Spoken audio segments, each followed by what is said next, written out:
এই অনুষ্ঠানটা যেখানে ছিল কিছু কুচক্রী এবং কিছু নাদান অনুষ্ঠানটা বন্ধ করে দিয়েছে হরিপুর থানায়। এরা জাতীয়তাবাদীর দলের নাম নিয়েছে। আমি ওই লোকটাকে উপরে পৌঁছিয়ে দিয়েছি। আপনি আমারে ঢুকতে দিলেন না, আমার সাথে বিয়াদবি করেননি, আপনি বিয়াদবি করেছেন কোরআনের সাথে। সে যেই হোক, আমি তারেক জিয়া সাহেবের পিএস এর সাথে আর তার বন্ধু গিয়াস আল মামুনের সাথে 3 বছর এক জায়গায় ছিলাম। আমি ওই লোকটার নাম সহ উপরে পাঠিয়েছি, আপনার দল করা বের করে দেবে। উনি কালকে হোয়াটসঅ্যাপে তারেক জিয়াকে জানাবে। ঠাকুরগাঁও জেলা সভাপতি বিএনপির কে আছে আমি জানি না। আমি বলেছি ভাই জেলা সভাপতিকে বলবেন সে যেন এই লোকটারে মাইনাস করে দেয়, এটা দলের জন্য ক্যান্সার। আমরা দল মত নির্বিশেষে বাংলাদেশে শুধু 14 দল বাদ দিয়ে সবাই আমরা মজলুম। এই কথা বলেন না কেন? সেদিন যে ঘটনাটা হয়েছিল ওটা শুধু ওনার দোষ না, উনি এর আগেও মাসখানিক আগে আমার মাহফিলে প্রধান অতিথি ছিল। কোরআনের আয়াত পড়তে গিয়ে অর্থ পাল্টিয়ে ফেলেছে। আমি তাকে বলেছিলাম আপনি সংশোধন করে পড়বেন, যদি না পারেন বাংলায় বলবেন, আরবিতে বলার দরকার নেই।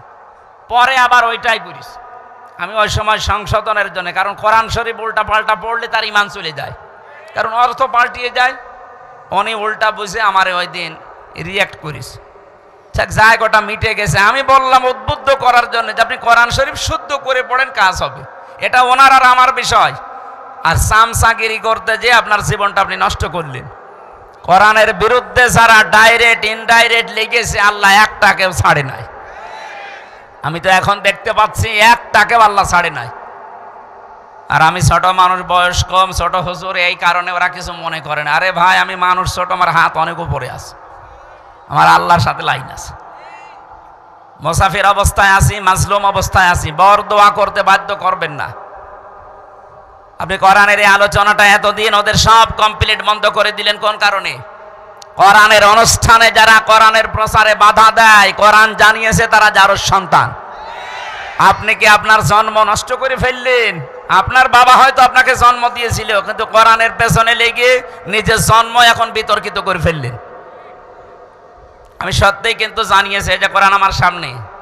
আমি অপু ভাইকে বলেছি তারেক জিয়া পিএস এর সাথে যে এইরকম একটা লোক সেদিন বক্তব্য দিয়েছে, এটা বিএনপির লোক না, এটা একটা ক্যান্সার। আমরা সবাই মজলুম ছিলাম ওই 14 দল বাদ দিয়ে। আমার ব্যক্তিগত কারণে না, কোরআনের কারণে আমি সংশোধনী দিয়েছিলাম। আপনি উল্টা দিকে নিয়ে গেলেন কোন কারণে? বলে আমারে পাগল বলা হয়েছে। আপনি পাগলই, আপনি পাগল নাতে কি বলেন তো? আপনি যদি জ্ঞানী মানুষ হতেন, আমি একজন আলেম, শুধু বাংলাদেশ না বিশ্বের বহু দেশে কোরআনের দাওয়াত নিয়ে যাচ্ছি। আপনি সম্মানার্থে ওই দিন থেকে লজ্জা করে আরো শিখে আমাকে জানাতে পারতেন। আপনি উল্টা পাল্টা পড়েই কোরআনের অর্থ পাল্টিয়ে ফেললেন, নিজের ইমানটাও নষ্ট করে ফেললেন। কি পড়ে কলিল্লাহুম্মা লিল্লাহ, কি আন্দাজে বলে? আল্লাহর কোরআন শরীফকে আপনাকে ইয়ারকি মারার জন্য দিয়েছে। আপনি পড়তে পারেন না, পড়বেন না। আপনি বাংলা শিক্ষিত মানুষ, বাংলায় বলেন, ইংরেজিতে বলেন, ওইটাই শিখ। আপনি আরবিতে পড়তে গিয়ে অক্ষর উচ্চারণ করতে পারেন না। শেষে আমি বসে আছি, আল্লাহ আমারে ধরবে না, যাই ও পড়তেছে তুই ঠিক করে দিলি। আমি আমার বাঁচার জন্য করেছিলাম, আপনি উল্টা দিকে নিয়ে কোরআনের পেছনে লাগলেন যে উনি যেন আসতে না পারে। কি হবে আপনার ওখানে না গেলে? আমার আল্লাহর জমিন কি সংকীর্ণ নাকি? বলেন, এদেশ থেকে যদি কথা বলতে নাও দেয়, আজহারির মতো আজহারি এখন সারা বিশ্বে কোরআন ছড়াচ্ছে। জালেমরা মনে করেছিল ওরে দেশ থেকে তাড়িয়ে দিলে মনে হয় বন্ধ হয়ে যাবে। আমি কয়েকদিন আগে সিঙ্গাপুর, মালয়েশিয়া, থাইল্যান্ডে ছিলাম। বিভিন্ন দেশে এখন মানুষ তাকে নিয়ে যাচ্ছে কোরআনের কথাগুলো শোনার জন্য। এক দরজা বন্ধ হয়ে গেলে 1000 দরজা আল্লাহ খুলে দেবে। হরিপুর বাংলাদেশে একটা থানা, এরকম 630টা থানা আছে। একটা থানা বন্ধ হলে আরো 629টা থানা বাংলাদেশে বাকি আছে। আর এ দেশও যদি নষ্ট হয়ে যায়, এ দেশের পরিবর্তে এখনো 257টা দেশ আছে পৃথিবীতে। আর সব চাইতে বড় দেশ আছে বাংলাদেশ। এর চাইতে আমেরিকা 59 ডবল। টের পাচ্ছেন? এরকম বাংলাদেশ 59টা চূড়া দিলে যত বড় হয়, এক আমেরিকা একই এত বড়। ওই দেশে যদি আমি এই যে কয়েকদিন আগে ভিসা পেয়ে গেছি, প্রসেসিং চলছে, যদি চলে যায় বলেন তো, আমার যদি 100 বছরও হায়াত থাকে, তো এই দেশের মতো 59টা দেশ সারা জীবন কোরআন প্রচার করলে শেষ করা যাবে? আপনি বাধা দিয়ে নিজের কপালে আগুন লাগালেন। আমি আজ কয়েকদিন পরে দেখা হবে ঢাকাতেছে, আমি সব খুলে বলবো যে এই লোকটা একটা ক্যান্সার, একে যেন দলে রাখা না হয়, এ থাকলে বিএনপির আরো বদনাম হবে। মাদ্রাসার মাহফিলে 4-5 দিনে ওনারা ওইটা বাদ দেওয়ার কারণে কি একটা অ্যাকশন নিয়েছিল, আমার মনে হয় জালেম যারা পালিয়ে গেছে তারাও ওই অ্যাকশন নিত না। মনে হচ্ছে যে মস্তানি করার আর জায়গা পাচ্ছে না, আমির হামজাকে নরম পেয়েছো। আমি তো মাজলুম মানুষ, এমনিতে জীবনটা শেষ করে দিয়েছে জালেমরা, আবার আপনি যন্ত্রণা দিলেন। আমার মন থেকে কোনো কথা যেন বের করাতে বাধ্য করবেন না, তাহলে কবুল হইকে আল্লাহ জানিয়েছেন আলাম নাশরাহ লাকা সাদরাকা ওয়া ওয়াদানা আনকা ওয়িজরাক আল্লাযী আনকাযা যহরাক ওয়া রাফা'না লাকা যিকরাক। হে নবী, আমি কি আপনার বক্ষ উন্মুক্ত করিনি? আমি কি আপনার পিঠের উপর থেকে বোঝা নামিয়ে দেইনি? তার মানে 1500 বছর আগে জাহিলিয়াতের যুগের কথা আমরা কোরআন আর হাদিসে পড়েছি যে আইএমএ জাহিলিয়াত ছিল। 6 সাল থেকে 24 সাল পর্যন্ত আমরা আওয়ামী জাহিলিয়াত দেখেছি।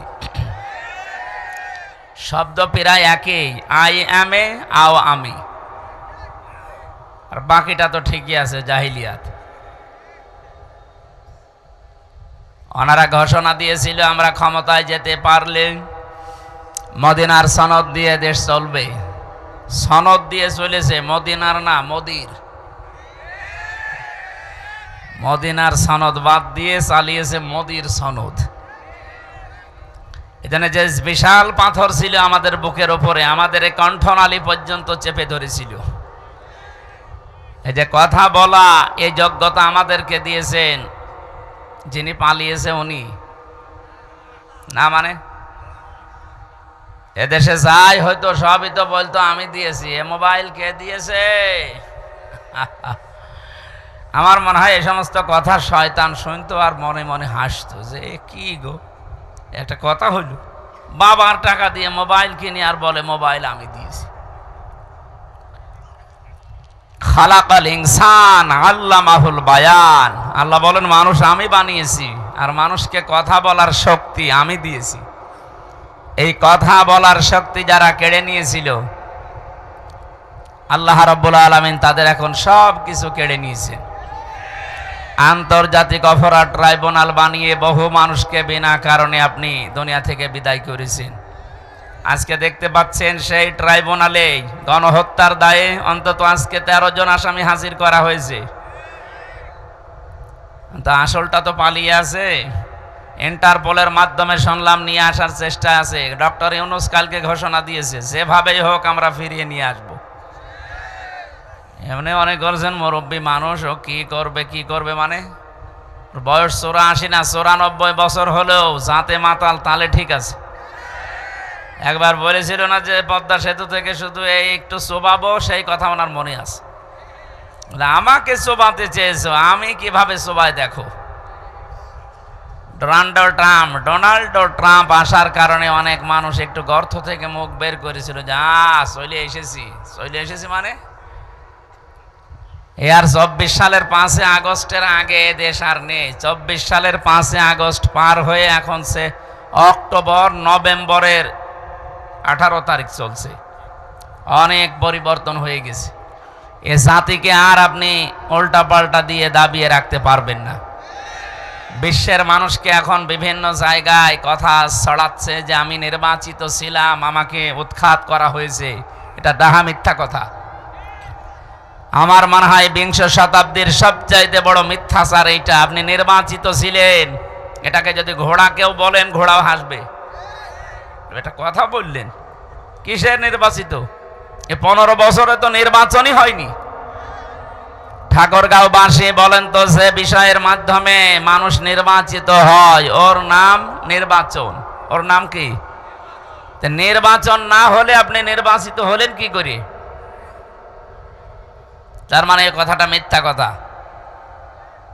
এই মিথ্যা কথা ছড়িয়ে মানুষের সিম্পৃতি পাওয়ার জন্য বিশ্বের মডলদের আপনি পাবেন না। কারণ তামাম দুনিয়া জানে যে 15.5 বছরে এদেশে গণতন্ত্র ছিল না, এদেশে নির্বাচন হয়নি, আপনি নির্বাচিত নয়।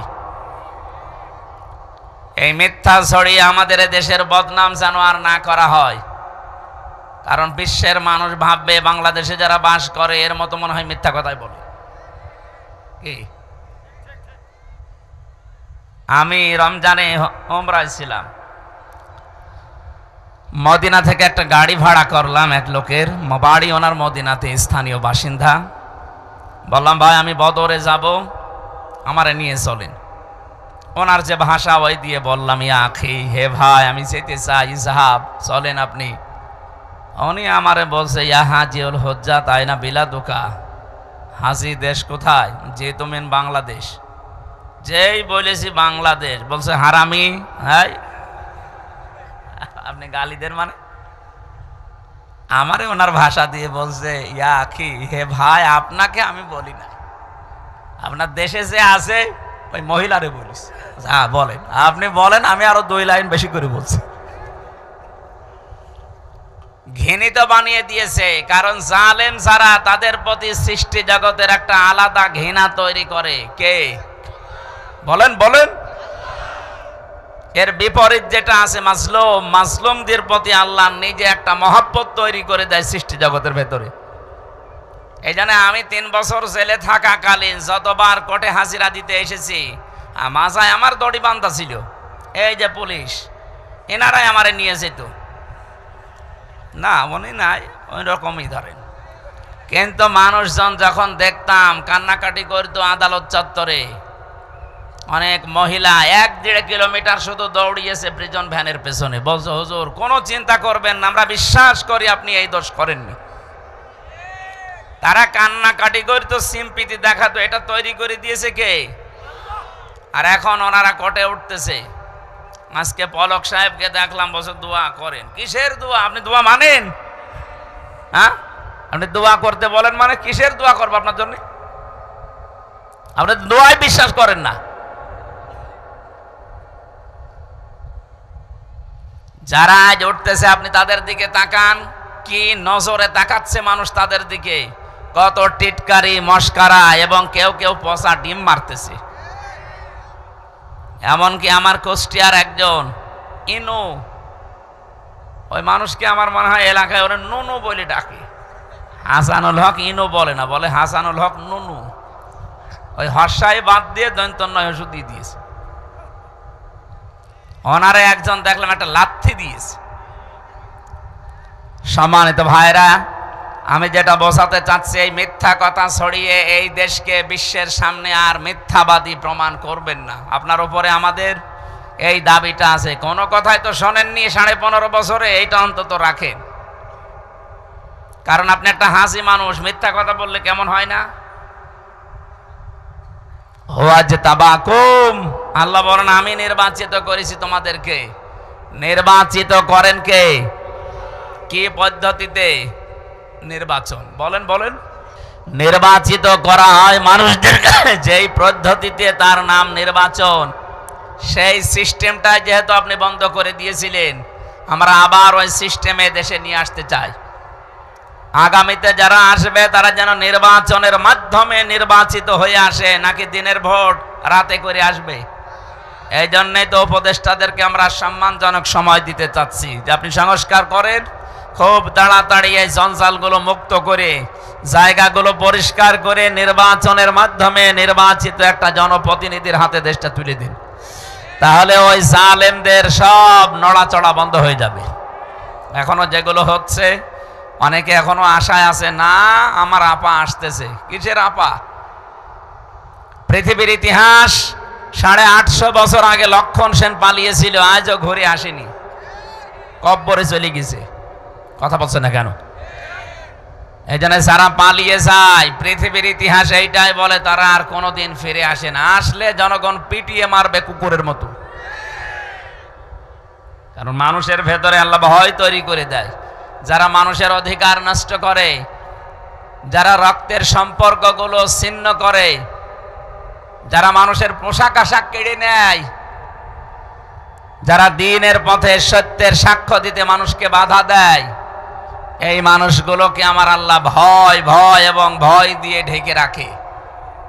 খাদিজাতুল কুবরা রাদিয়াল্লাহু তাআলা আনহা তার স্বামীকে বলেছিলেন, স্বামী আবুল কাসেম, ভয় পাবেন না। কিসের ভয় পান আপনি?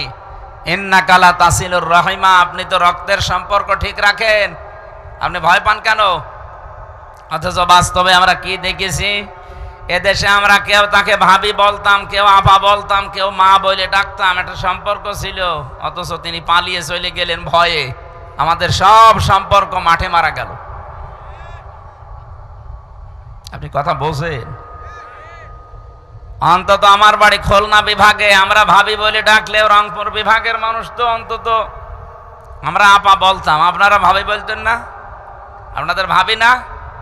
পুত্রবধূ ভাবি, এই তো কোথায় গেল সে সম্পর্ক? যাওয়ার আগে বলেও গেল না। এই সমস্ত দেবর, এই যে দেবর বসে আছে, সব দেবর এখন এতিম। ভাবের সাথে মানুষ একটু টাঙ্কি মারে, সেটাও করতে পারলেন না। এই যে রক্তের সম্পর্ক সব নষ্ট করলেন। যারা মানুষের রক্তের সম্পর্ক ঠিক রাখে না, নষ্ট করে দেয় আত্মীয়তার সম্পর্ক, তাদের অন্তরে ভয় লাগিয়ে দেয় কে? এই কারণেই তো পালিয়েছে। এত ভয় কিসের আপনার? 15.5 বছরে যাদের ওপর অত্যাচার করেছিলেন, একটা লোক তো ভয়ে পালিয়ে যায়নি।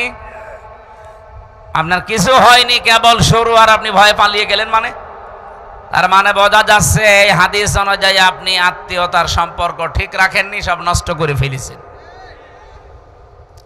সবচাইতে বড় বিষয়, বাংলাদেশ থেকে বাইরে যারা যায় তারা রেমিটেন্স যোদ্ধা হিসাবে মাসে মাসে তারা এদেশে টাকা পাঠায়। আপনি 3 মাস চলে গেছেন, একটা টাকাও আমরা পাইনি। পেয়েছি আমরা, টাকা পেয়েছি। কি করছেন আমরা জানি না, যাই করেন আমাদের টাকা লাগবে। বড় লোক জামাই পেয়েছেন, অন্তত জামাইয়ের কাছ থেকে যেভাবেই হোক পকেট মেরে হলেও টাকা পাঠান। আমরা ঋণী হয়ে গেছি। এই দেশে এখন এমন ঋণের বোঝা, 2 নাম্বার শব্দ ছিল তাহমিলুল কাল্লা। হে নবী, আপনি তো ঋণের বোঝা বহন করেন, মানুষের কষ্টের বোঝা বহন করেন, দুঃখের বোঝা বহন করেন, আপনি ভয় পান কেন?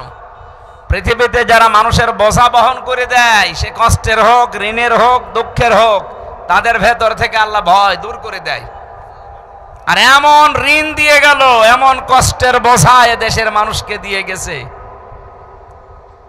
3732 জন মানুষ মারা গেছে, 2780 জন মানুষ হাসপাতালে কাতরাচ্ছে, 20,000-এর ওপরে বিভিন্ন রকমের অঙ্গহানি হয়েছে।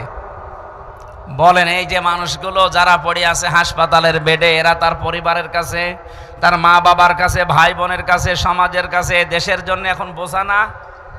এই কথা বুঝতেছেন? এই যে বিশাল বোঝা আপনি দিয়ে গেলেন, মানুষের কাপড় চোপড়, এমনকি পোশাক আশাক পর্যন্ত খুলে ফেলেছেন আপনি। সম্মানের পোশাক পরা ছিল কত মানুষের, সে পোশাক পর্যন্ত খুলে তাকে ন্যাংটা করে দিয়েছেন। জাতির সামনে সংসদে দাঁড়িয়ে বলেছে মাওলানা মামুনুল হক ধর্ষণকারী। জোরে বলেন নাউজুবিল্লাহ। আপনার চাইতে তার ভেতরে আল্লাহর ভয় কম নেই।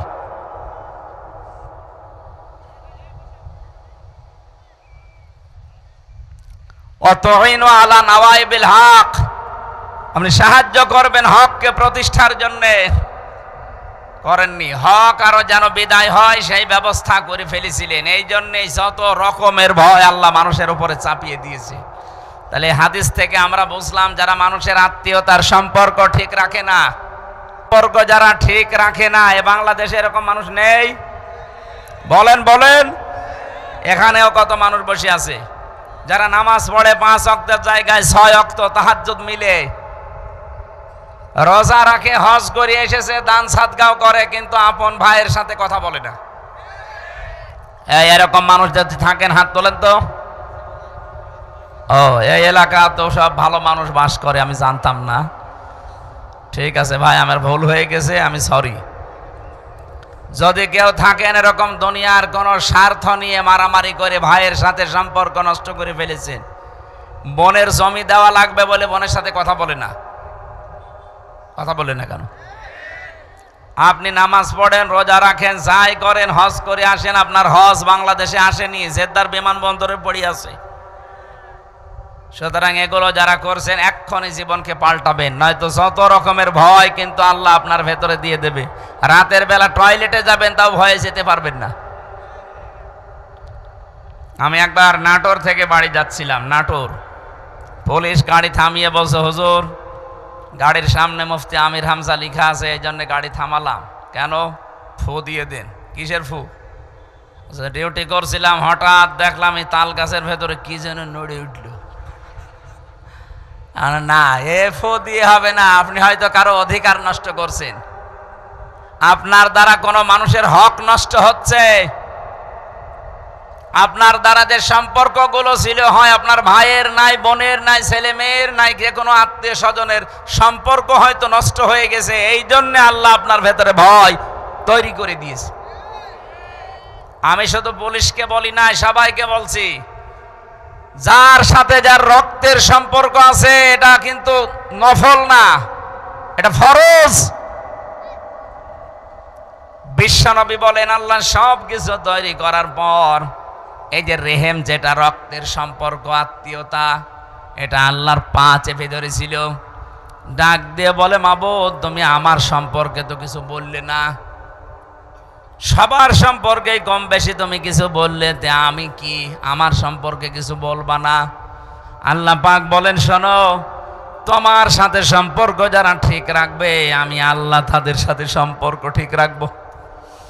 তোমার সাথে যারা সম্পর্ক ঠিক রাখবে না, যারা তোমার সাথে সম্পর্ক কাট করে দেবে, আমি আল্লাহ তাদের সাথে সম্পর্ক নষ্ট করে ফেলবো। বলেন নাউজুবিল্লাহ। কত বড় বিষয় দেখেছেন? অথচ দেখতে মনে হয় আকাশ থেকে কেবল জিবরাইলের ভাই পালিয়ে এসেছে, অথচ নিজের আপন বোনের বাড়ি যায় না। এক কথা বলছেন না কেন? আরে সম্পর্কগুলো নষ্ট করার পেছনে ভূমিকা পালন করে ওর বউ। কি বলেন? ওর বউকে পানি পোড়া খাওয়ায় ওর বউর মা আর ওর বড় বোন। ওখান থেকে শুধু ঔষধ দেয়, আর কতদিন একা একা থাকবে এইভাবে? আলাদা হয়ে যা, তোর ননদ দেবরে সব শেষ করে ফেললো, আলাদা হয়ে যা, আরামে খেতে পারবি। এরকম ক্রমন্তনা দেওয়ার মতো মানুষ দেশে নেই। হাজারো বউ এই মন ছোট হওয়ার কারণে আজ হাজারো পুরুষ মানুষ মা বাবাকে আলাদা করে দিচ্ছে, অথবা শেষ পর্যন্ত বৃদ্ধাশ্রমে রেখে আসছে। এই যে পাশের জেলা নীলফামারী, এখানে কিশোরগঞ্জে সেদিন গিয়েছিলাম বৃদ্ধাশ্রম দেখার জন্যে। দেখি এই পাশে 20 জন, এই পাশে 20 জন, নারী আর পুরুষ, মা আর বাবা বসে আছে। ওদের চোখের দিকে তাকালেই মনে হচ্ছে ওরা সন্তানের জন্য বরদোয়া করছে, অথচ ওদেরও আমার মতো ছেলে মেয়ে আছে। না, ঠিক করছেন না আপনি। সম্মানিত মা বোন যারা এসেছেন পুত্রবধূ হয়ে, আজ যা করছেন 20 বছর পরে ওইটাই আপনাকে ফেরত দেওয়া হবে। বলেন, আপনি নিজের মা বাবা, আত্মীয় স্বজন, চাচা খালু মামা আসলে তো পাগল হয়ে যান, আর শ্বশুরের কুলের কেউ আসলে, স্বামীর ভাই, স্বামীর বোন, কেউ আত্মীয় স্বজন আসলে আপনার মন পাওয়া যায় না, মুখ মনে হয় পেঁচা ধরিস। এরকম ছোট মনের বউ দেশে নেই? কার কার বউর এরকম মন ছোট? হাত তোলেন তো। আরে ভাই, ক্যামেরা আমার দিকে, হাত তোলেন, অসুবিধা নেই, তোলেন। হ্যাঁ, 2 হাত তুলিস আবার। না, আমি হাসির খোরাকি দেয়নি, ওই যে মহিলারা বসে আছে। সম্মানিত মা বোনেরা, শুধু নামাজ পড়ে রোজা রেখে কালো বোরকা পরে আপনি জীবনেও জান্নাত যেতে পারবেন না। নেককার হওয়ার জন্য 4টা কথা আপনাকে মাস্ট বি, মানাই লাগবে। কয়টা? আরো জোরে। 1 নম্বরে, ইদা নাজারা ইলাইহা সাররাতুহু, তিরমিজি শরীফের হাদিস। নবীজি বলেন, যখন তোমার স্বামী তোমার দিকে তাকাবে বাইরে থেকে এসে, যে কোনো ভাবে স্বামীকে আনন্দ দেবে, এইরকম মহিলা আজ দেশে নেই। এই জন্যই অধিকাংশ স্বামী আমরা এখন পরকীয়া প্রেম করি। ওই দেখেন, বলছে ঠিক। এই এলাকায় তো এসব চলছে মনে হচ্ছে। হ্যাঁ, শরীর চলে না। সম্মানিত মা বোনেরা, আমি আপনাদেরকে ভালোবাসি, এই জন্য আপনারা যেই যেই জায়গায় ভুল করছেন ওইগুলো ধরিয়ে দিচ্ছি। আজ হাজারো স্বামী পরকীয়া প্রেমে লিপ্ত, খালি আপনার এই রেসপন্স পায় না। এই কারণে আপনি মন থেকে বলেন তো, যার পেছনে আপনি ঘোরেন ওর ভেতরে যা আছে আপনার বর ভেতরে তাই নেই, নাকি ওর ভেতরে জিনিসপত্র বেশি আছে? তো কোন কারণে আপনি ওখানে যান? এই কারণে স্ত্রীর কাছ থেকে আদর, ভালোবাসা, রেসপন্স পাওয়া যায় না। কথা বলেন না কেন? আমি আশা করছি মায়েরা উদার হবেন। 2 নম্বরে ওয়াইদা গাবা আনহা হাফিজাতুহু, স্বামী যখন বাইরে থাকবে, সে শহর হোক আর গ্রাম হোক, স্বামী যখন বাড়ি থেকে বাইরে চলে যাবে কর্মজীবনের জন্যে, নেককার স্ত্রীর গুণাবলী হচ্ছে নিজের স্বামীর সম্পদ, সন্তান, নিজের ইজ্জত, আবরু, সম্ভ্রম